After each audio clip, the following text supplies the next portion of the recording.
सबसे पहले महादेव के चरणों में प्रणाम करती हूँ, मेरा प्रणाम स्वीकार हो। मैया पार्वती के चरणों में प्रणाम करती हूँ, मेरा प्रणाम स्वीकार हो। कार्तिक गणेश दोनों भैया के चरणों में प्रणाम करती हूँ, मेरा प्रणाम स्वीकार हो। सभी देवी दुर्गा के चरणों में प्रणाम करती हूँ, मेरा प्रणाम स्वीकार हो। आप सभी गुरु भाई बहन के चरणों में प्रणाम करती हूँ और महादेव से दया मांगती हूँ कि हे महादेव, जितने मेरे गुरु भाई बहन है सब पे दया कीजिए, पल पल दया कीजिए। आज मैं जो कथा सुनाने जा रही हूँ, एक अमीर बेटा नहीं समझा माँ का दुख। कथा बहुत सुंदर है, शुरू से अंत तक सुनिएगा। कथा अच्छा लगे तो मैं वीडियो को लाइक कीजिए। अगर आप लोग नए हैं तो चैनल को सब्सक्राइब कीजिए, घंटी के निशान को जरूर प्रेस कीजिए ताकि कोई कथा डाले तो आप लोगों के पास आसानी से पहुंचे और आप सुन सके महादेव शिव चर्चा कथा। दोस्तों में, रिश्तेदारों में शेयर कीजिए। कमेंट बॉक्स में हर हर महादेव जरूर लिखिए। भगवान का नाम बोलने से, लिखने से सारी कष्ट, सारी परेशानियां दूर होती है। और गुरु भाई बहन, आप लोग वीडियो को ज्यादा से ज्यादा लाइक कीजिए, ज्यादा से ज्यादा शेयर कीजिए। इससे ये होता है कि जो महादेव के भक्त इस चर्चा को नहीं सुन पाते हैं उनके पास आसानी से पहुंचता है। तो चलिए ज्यादा बात नहीं करते हुए कथा शुरू करती हूँ। एक समय की बात है, कैलाश पर्वत पे बैठे मैया पार्वती महादेव से कहती हैं कि प्रभु, आज मैंने अद्भुत नजारा देखा। आज मैं गई थी धरती लोक पर भ्रमण करने, तो एक गरीब माँ की लाचारी देख के मुझे बहुत दया आ रहा है। प्रभु, एक बेटा जो अपनी माँ से कहता है आपने मेरे लिए किया क्या है। तब कहती हैं कि मेरे गणेश, कार्तिक, मेरे भी 2 पुत्र हैं, लेकिन मेरे पुत्र ऐसा कभी ऐसे आदत के नहीं हो सकते, ऐसे स्वभाव के भाव के नहीं हो सकते। ये कैसा अद्भुत नजारा है प्रभु। तब महादेव कहते हैं कि आपका प्रश्न तो बहुत सुंदर है, इसको मैं एक कथा के माध्यम से आपको सुनाता हूँ। कि एक गांव में एक शिष्या थी चंदा, और चंदा को कोई बाल बच्चा नहीं था, कोई बच्चा नहीं था उसको। वो मेरा पूजा पाठ बहुत निष्ठा भाव से करती थी, और चंदा और उसके पति 2 ही थे। फिर क्या होता है गुरु भाई बहन, कि जब चंदा को बहुत मांगते टांगते महादेव एक पुत्र देते हैं उसको। जब उसका दर्द होने लगता है, उसका पति उसको हॉस्पिटल लेके जाता है चंदा को, तो चंदा क्या करती है कि दर्द के मारे बेहोश हो जाती है। तब क्या होता है कि जब उसका दर्द तुम्हारे बेहोश हो जाती है, लड़का उसका हो जाता है, तो जब नर्स देखती है तो क्या देखती है कि लड़का बहुत सुंदर है, लेकिन एक आंख उसका नहीं है। अब आके चंदा के पति से कहती है कि अगर आप अपना एक आंख अपने बेटे को दे देंगे तो आपके लड़के का जो एक आंख नहीं है, आंख से ठीक हो जाएगा। उसका एक आंख से, आंख ये जो कम है, जो एक आंख में लगा सकती हूँ। तो कहता है चंदा का पति कि मैं अपना एक आंख दे दूंगा तो मैं कैसे कमाऊंगा, कैसे अपने परिवार का पालन पोषण करूंगा।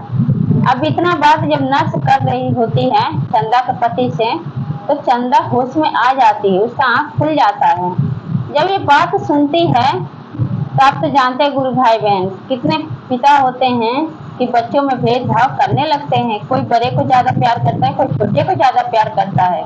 अब चंदा का पति मना कर देता है लड़के को अपने आंख देने से कि मैं आंख दे दूंगा तो मैं कैसे अपने परिवार का गुजर बसर करूंगा, कैसे कमाऊंगा, कैसे इन लोगों को खिलाऊंगा। तब कहता है, तब चंदा क्या कहती है, चंदा से जब नर्स कहती है तो चंदा कहती है कि अगर ऐसी बात है, मैं लड़के को एक आंख देने से उसका जिंदगी बन जाएगा, तो आप ऐसा कीजिए, मेरा एक आंख निकाल दीजिए, निकाल के लगा दीजिए।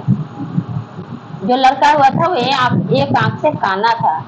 अब क्या करती है नर्स और डॉक्टर, दोनों मिलके एक आंख उसका काना निकाल के चंदा के आंख में लगाते हैं, और जो बढ़िया आंख होता है चंदा का वो उसके लड़के के आंख में लग जाता है।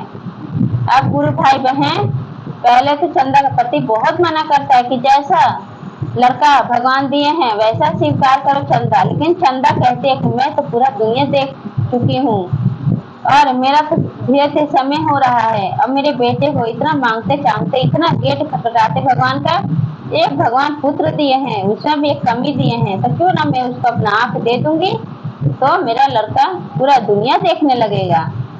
अब ऐसे अपने पति से कहती है और चंदा अपने आंख निकलवा के लगवा देती है अपने बेटे में। नर्स और डॉक्टर दोनों मिलकर लगा देते हैं। लड़का इतना सुंदर, बहुत सुंदर रहता है चंदा का। अब चंदा उसका पति लड़के को पाके खुश हो जाते हैं और हॉस्पिटल से जब घर आते हैं गुरु भाई बहन, तब क्या होता है कि अब इधर चंदा का पति काम करने के लिए बाहर जाने लगता है, तो उसका सड़क दुर्घटना में उसका मौत हो जाता है। अब चंदा पे दुख का पहाड़ टूट पड़ता है। अब बच्चा भी छोटा रहता है गुरु भाई बहन। अब क्या करे चंदा, अब क्या करती है कि अब वो 5 घर झाड़ू पोछा करके अपने बच्चे को पालती है। उसको 5,000 महीना मिलता है रुपए चंदा को। अब बच्चा धीरे धीरे धीरे धीरे बड़ा हो जाता है, और जब बच्चा बड़ा हो जाता है तब सोचती है कि मैं अपने बच्चे को पढ़ाऊं अच्छे स्कूल में और इसको काबिल बनाऊं, क्योंकि मेरे बुढ़ापे का सहारा मेरा लड़का ही है। पति तो है नहीं, कि पति तो उसका मर गया था सड़क दुर्घटना में। अब गुरु भाई बहन एक बड़े से स्कूल में जब जाती है अपने लड़के का दाखिला कराने के लिए, तो क्या कहते हैं मास्टर वहां उसमें क्या कहते हैं कि आपके बस की नहीं है इस स्कूल में अपने बच्चे का दाखिला कराने के लिए। आप कोई छोटा मोटा स्कूल में अपने बच्चे को नाम लिखवा दीजिए, इसमें पढ़ने लायक नहीं है। आपकी हैसियत भी देखने में, फटे पुराने साड़ी पहनी थी चंदा, तो कहता है मास्टर की आपका हैसियत नहीं है इस इतना बड़े स्कूल में पढ़ाने का। अब चंदा क्या करती है कि अब 5 घर करती थी, फिर 5 घर और बढ़ाती, 10 घर झाड़ू पोछा करने लगी और अपने लड़के का उसी स्कूल में दाखिला करा दी। गुरु भाई बहन धीरे धीरे समय बीतने लगा और चंदा क्या की कि रोज अपने लड़के को छोड़ने जाती। अब जब जाती छोड़ने, तो जिस घर झाड़ू पोछा करती थी, अब उस घर के लड़के भी सब बच्चे पढ़ते थे उस स्कूल में। अब चंदा के लड़के को मजाक बनाते थे, अब वो संगत में खराब हो गया था, बिगड़ गया था लड़का। सब कहते हैं कि देख तेरी माँ जो है फटे पुराने कपड़ा पहनती है और कितनी काली हो गई है। चंदा जो थी पहले गोरी थी और अब अपने लड़के के कारण बदसूरत हो गई थी, काम करते करते काली हो गई थी। अब गुरु भाई बहन, अब वो लड़का कहने लगा अपनी माँ से कि माँ आप मत आया करो मुझे ले जाने, मैं खुद ही आ जाऊंगा, मेरे दोस्त सब मजाक उड़ाते हैं। चंदा के लड़के को नहीं पता था कि मेरी माँ अपनी एक आंख मुझे दे दी है। अब गुरु भाई बहन क्या होता है, ऐसे धीरे धीरे समय बीतने लगता है। अब जो चंदा का लड़का था, अब वो और ऊंचे स्कूल में पढ़ने जाने लगता है। जब जाने लगता है तो उसका खर्चा पूर्ति नहीं हो पाता है, फिर वो डॉक्टर की पढ़ाई करने लगता है, उसमें पैसा ज्यादा लगता है। अब क्या करती चंदा 10 घर झाड़ू पोछा भी करती और रात भर सिलाई करती घर में, और करके अपने लड़के को डॉक्टर बना दी। जब लड़का डॉक्टर बन गया तो शहर चला गया, वहां से चिट्ठी लिखता और चिट्ठी लिख के भेजता है कि माँ मैं डॉक्टर बन गया हूँ। तब चंदा बहुत खुश होती है कि हे महादेव आपके दया से मेरा लड़का डॉक्टर बन गया। तब खूब आशीर्वाद अपना लिखती है, लिख के चिट्ठी में भेजती है अपने लड़के के पास। फिर कुछ दिन बाद चिट्ठी लिख के भेजता है लड़का कि माँ मैं शादी कर लिया हूँ। अब इतना बात सुन के अब चंदा बहुत रोती है, बिलक बिलक के रोती है कि हे महादेव ऐसा मैंने क्या किया है कि मेरा लड़का अपने मर्जी से शादी कर लिया और मुझे पूछा भी नहीं, मुझे बताया भी नहीं, क्योंकि इतना दुख मुसीबत से अपने लड़के को पाली थी गुरु भाई बहन। अब चंदा कहती है महादेव मैंने सब क्या पाप किया, क्योंकि हर एक माँ बाप का सपना होता है कि अपने लड़के की शादी खूब धूमधाम से करे और बढ़िया से बहू लेकर आए।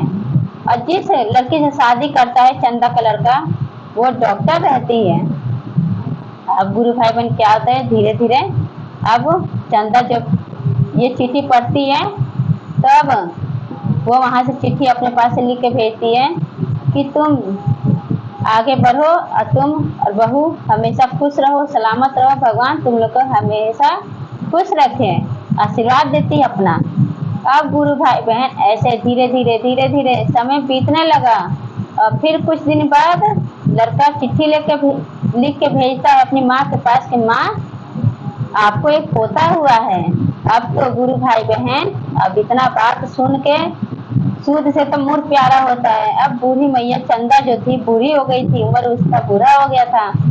अब वो खुद को रोक नहीं पाती है। अब गुरु भाई बहन वो क्या करती है कि अब अपने घर से अपने लड़के के पास जाती है। अब लड़का जो था तब वो बहुत बड़ा डॉक्टर बन गया था, क्योंकि लड़का भी डॉक्टर था और बहू भी डॉक्टर थी। अब चंदा जब शहर पहुंचती है अपने बेटे के पास, तब दरवान जो होता है गेट के बाहर तो पूछता है कि ये बूढ़ी माँ तुम कहाँ जा रही हो। तब कहते कि मैं इस मकान में जो डॉक्टर रहते हैं उसी की माँ हूँ। तब दरवान कहता है कि ऐसे फटे पुराने साड़ी में इतनी काली बूढ़ी मैया कोई डॉक्टर की माँ बन सकती है। तब वो सब हाल बताती है। तब दरवान समझता है कि ये मेरी माँ है, ये इन्हीं डॉक्टर की माँ है। अब वो जाने की इजाजत दे देता है, क्योंकि वो कुछ फोटो रखी थी अपने लड़के की। अब गुरु भाई बहन फोटो देख के जो दरवान था वो भेज देता है। बूढ़ी मैया जब अंदर जाती है तो क्या देखती है कि वहां पालने में उनका पोता चंदा, अंदर जाकर देखती है तो पालने में उनका पोता खेल रहा होता है और रसोई घर में बहू खाना बना रही होती है, और जो लड़का था डॉक्टर बना था वो बाथरूम में नहा रहा था। तो जब लड़के को गोद में उठा लेती है चंदा, अब बहू देखते तो कहते हैं कि ये देखिए चोर कैसा हमारे घर में चोरनी घुस आई है, हमारे बच्चे को लेकर भाग रही है। तब कहती है चंदा कि नहीं बहू, मैं कोई चोरनी नहीं हूँ, मैं बच्चा चुराने वाली नहीं हूँ, मैं तुम्हारी सास हूँ। क्योंकि लड़का जो था अपनी पत्नी से कभी जिक्र नहीं किया था कि मेरी कोई माँ है, वो बताया ही नहीं था कि गांव में मेरी कोई माँ भी है, कुछ नहीं बताया था। अब इतना बात सुन के उसका लड़का चला आता है बाथरूम से। तब बहू पूछती है कि ये बुढ़िया खुद को मुझे अपनी सास बता रही, क्या ये आपकी माँ है। तो कहता है देख के गंदी का एकदम काली हो गई थी चंदा, और गोरी से एकदम काली और गंदे कपड़ा पहन रखी थी फटे पुराने। तो सोचता है कि कहीं मैं बता दूंगा तो कहीं मेरी पत्नी छोड़ के मुझे ना चली जाए, ऐसा लड़का सोचने लगा। तो कहता है कि नहीं, ये हमारी माँ कैसे हो सकती है, ये हमारी माँ नहीं हो सकती है। अब क्या होता है जब चंदा इतना बात सुनती है तो उसके पैर तल से जमीन खिसक जाता है। तब कहते कि हाँ बेटा, सही में मैं तुम्हारी माँ नहीं हूँ, मैं गलती से तुम्हारे घर में आ गई हूँ। और वहां पे उस लड़के को अपना क्या करती है पालने में सुला देती है। तो सुला के अपने बेटे की इतना बात सुन के घर से बाहर चली आती है। अब आके दरवान से कहती है कि बेटा एक मेरा चिट्ठी लिख दो। तब दरवान कहता है कि हाँ बूढ़ी मैया कहिए, आप अपना क्या बात लिखवाना चाहते। एक लेटर में चिट्ठी में दरवान से सारी बात लिखवाती है कि मैं ऐसे बदसूरत हुई तुम्हारे लिए, तुम कहते थे कि तुमने मेरे लिए किया क्या है, लेकिन मैं गोरी से काली हुई तुम्हारे लिए। पहले मैं ऐसे नहीं थी, 5 घर में झाड़ू पोछा की तो तुम्हें पढ़ाया, फिर खर्चा पूर्ति नहीं तो 10 घर की, तभी तुम्हारा खर्चा पूर्ति नहीं हो। फिर मैं दिन में दूसरे घर काम करती, रात को मशीन चलाती, तुम्हें डॉक्टर बनाई। तुम्हारे पिताजी सड़क दुर्घटना में उनकी मौत हो गया, फिर भी मैं तुम्हें इस काबिल बनाई, लेकिन फिर भी तुम समझे नहीं मेरी मजबूरी, मेरी गरीबी, और कह रहे कि तुमने किया है। अब गुरु भाई बहन, अब चंदा को बहुत बड़ा धक्का लगता है और कहती है कि जब तुम जन्म लिए थे तब नर्स बताई थी तुम्हें एक आंख नहीं था, एक आंख से जन्म लिए थे, कान थे, तो तुम्हारा एक काना आंख निकाल के मैं अपना आंख लगवा दी। तब गुरु भाई बहन इतना लिखवा देती हैं और तुम्हारी वजह से कान बनी और मैं अपना आंख तुम्हें दे दी, जो तुम आज दुनिया में राज कर रहे हो, पूरा दुनिया के मालिक बने हो, डॉक्टर बने हो, आज ऊंचे पोस्ट पे हो, लेकिन एक माँ का गरीबी, एक माँ का दुख नहीं समझे। इतना बस सब एक चिट्ठी में जितना बीता हुआ हाल होता है गुरु भाई बहन, सब चंदा एक चिट्ठी में लिखवा के और चिट्ठी लेके उससे बोलती है दरवान से कि बेटा मुझे बहुत तेज का प्यास लगा है, तुम मुझे पानी ला के दे दो। अब दरवान जैसे जाता है पानी लेने, वैसे रोती हुई बूढ़ी मैया छत से कूद जाती है और कूद के मर जाती है और चिट्ठी अपने हाथ में लिए रहती है। जब पानी लेके आता है दरवान, तब चिल्लाने लगता है कि बूढ़ी मैया मर गई, बूढ़ी मैया छत से कूद के मर गई।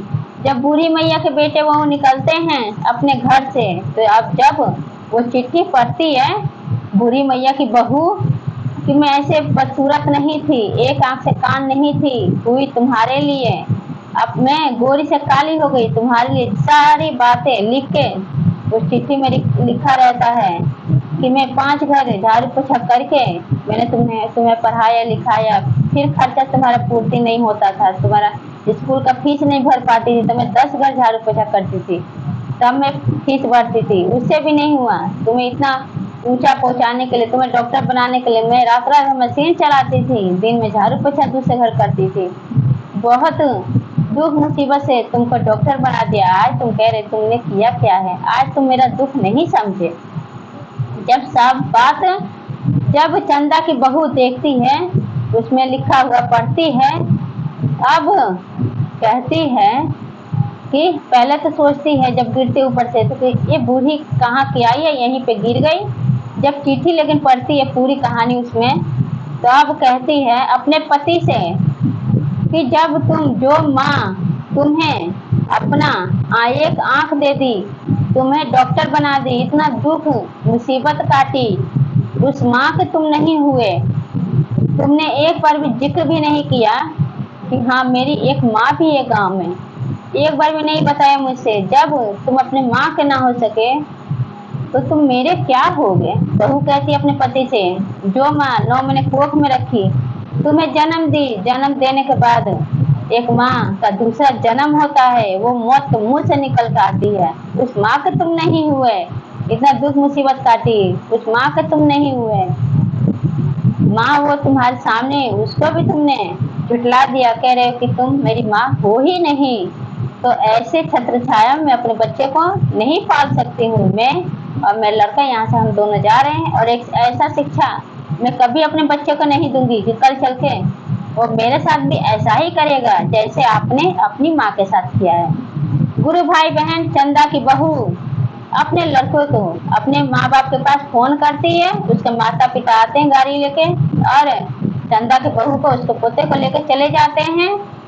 और जो बेटा था तो चंदा का, अब उसका घर बर्बाद हो जाता है, अब कोई उसको पूछने वाला नहीं रहता है। अब क्या करती है कि चंदा की बहू खुद एक डॉक्टर थी, वो डॉक्टरी करके अपने लड़के को खूब बढ़िया से पढ़ाई लिखाई, उसको भी डॉक्टर बनाई और लड़का को अच्छा शिक्षा दी।